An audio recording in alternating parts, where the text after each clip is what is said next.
कौन हैं वो 4 लोग जो आज भी माता सीता का दिया हुआ श्राप भुगत रहे हैं। बोधगया पहुंचने के पश्चात भगवान राम और लक्ष्मण पिंडदान की सामग्री लेने गए, परंतु दोनों भाइयों के आने में विलंब होने के कारण पिंडदान का समय निकला जा रहा था। तब अचानक राजा दशरथ ने स्वयं दर्शन दिए और पिंडदान करने के लिए कहा। उन्होंने कहा उन्हें भूख लगी है। तब सीता ने उत्तर दिया कि उन्हें उनके पुत्रों के आने तक प्रतीक्षा करनी होगी, जिससे वे तीनों उन्हें चावल और तिल के पिंड बनाकर दान कर सकेंगे। परंतु दशरथ ने प्रतीक्षा करने से मना कर दिया और माता सीता से फल्गु नदी के किनारे के रेत से पिंड बनाकर दान करने के लिए कहा। तब राम तथा लक्ष्मण के आने से पहले ही माता सीता ने पूरी विधि विधान के साथ पिंडदान कर दिया।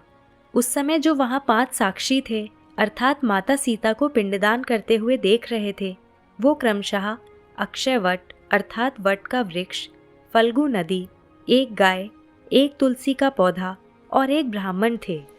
जब राम और लक्ष्मण लौटकर आए और पिंडदान के विषय में पूछा, तब माता सीता ने समय का महत्व बताते हुए कहा कि उन्होंने पिंडदान कर दिया है।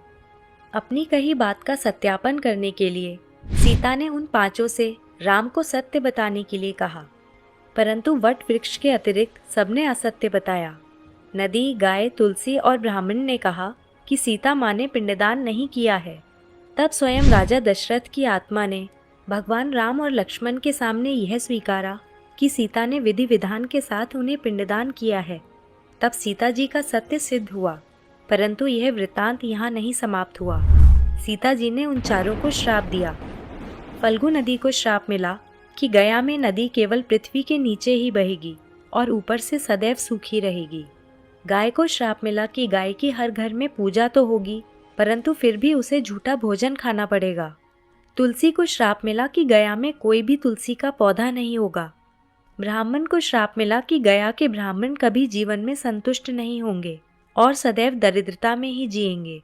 और अंत में सीता जी ने वट वृक्ष को वरदान दिया कि जो भी गया में पिंडदान करने के लिए आएगा, वो वट वृक्ष को भी पिंडदान करेगा।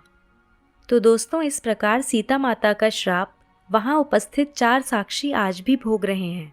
और इसी के साथ समाप्त होता है हमारा आज का